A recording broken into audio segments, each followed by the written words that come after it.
नमस्कार दर्शकों, बात आज के चैनल के कार्यक्रम खबरदार खबरों में आपका स्वागत है। इस कार्यक्रम में हम आपको देश दुनिया की दमदार खबरें विस्तार में बताएंगे। तो लीजिए आज की खबरदार खबरें।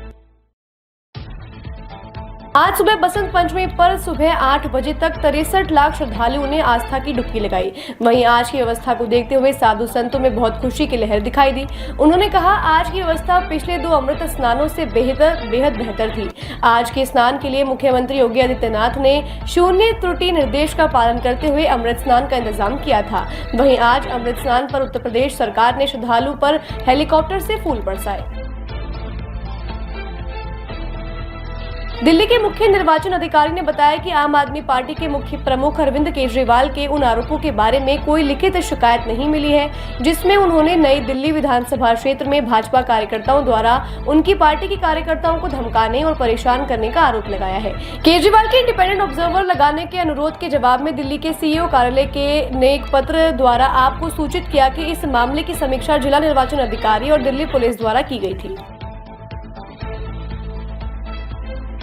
NVS-02 उपग्रह को 29 जनवरी को GSLV Mk2 रॉकेट के जरिए प्रक्षेपित किया गया था। श्रीहरिकोटा अंतरिक्ष क्षेत्र से इसरो का यह 100वां प्रक्षेपण था।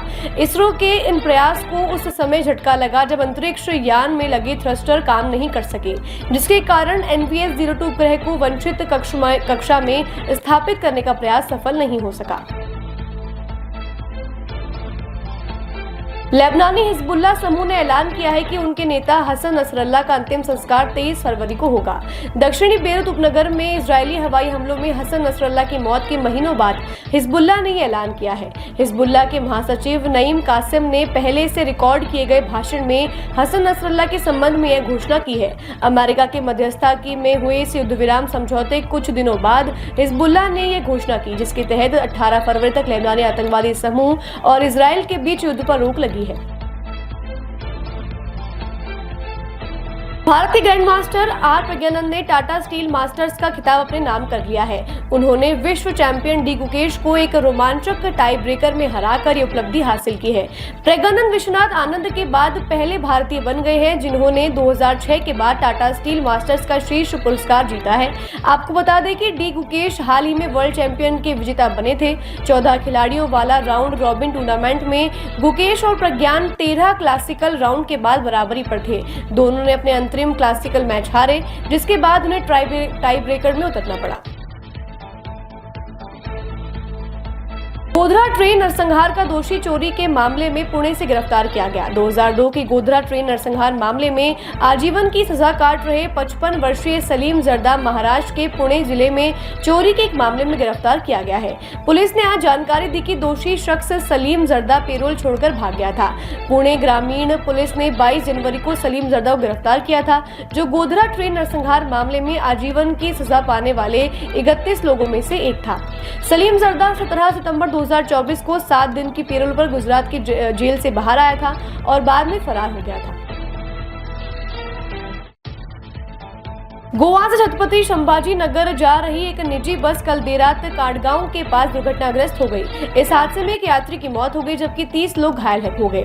4 लोगों की हालत गंभीर बताई जा रही है। सूत्रों ने बताया कि कंपनी में काम करने वाले सभी लोग घूमने के लिए गोवा गए थे। गोवा से लौटते वक्त काटगांव में एक तीखे मोड़ पर बस पलट गई और हादसा हो गया। माना जा रहा है कि ड्राइवर भी मोड़ को भांप नहीं पाया और तेजी से गाड़ी मोड़ दी, जिससे अनियंत्रित होकर बस पलट गई। सभी घायल लोगों को कोल्हापुर के एक निजी अस्पताल में भर्ती कराया गया है, जहां सभी का इलाज चल रहा है। जैसे जैसे दिल्ली विधानसभा के चुनाव नजदीक आते जा रहे हैं, वैसे वैसे आरोप प्रत्यारोप के दौर भी बढ़ते जा रहे हैं। कांग्रेस सांसद प्रियंका गांधी ने बाबरपुर और सीमापुरी में रैली के दौरान कहा कि मोदी केजरीवाल के शीश महल की बात करते हैं और केजरीवाल मोदी के राजमहल की बात करते हैं। दोनों नेताओं को देश के दूसरे मुद्दे दिखाई नहीं देते। प्रियंका ने कहा कि केजरीवाल ने अपना चेहरा चमकाने के लिए 450 करोड़ बैनर और पोस्टर पर खर्च कर दिए। उन्होंने कहा कि मैंने मोदी और केजरीवाल जैसे कायर और रोंदू नेता कहीं नहीं देखे। दिल्ली में विधानसभा की 70 सीटों के लिए चुनाव प्रचार आज शाम 5 बजे थम जाएगा। इन सभी सीटों के लिए मतदान 5 फरवरी यानी बुधवार को होगा और चुनाव नतीजे 8 फरवरी को आएंगे। इन सभी सीटों पर 699 प्रत्याशी मैदान में हैं। दिल्ली में मतदाताओं की कुल संख्या 1,56,14,000 है, जिनमें पुरुष मतदाताओं की संख्या 83,76,173 और महिला वोटरों की संख्या 72,36,560 और थर्ड जेंडर 1,267 है। साथ ही दिव्यांग 69,885 है। मतदान के लिए कुल 13,786 केंद्र बनाए गए हैं।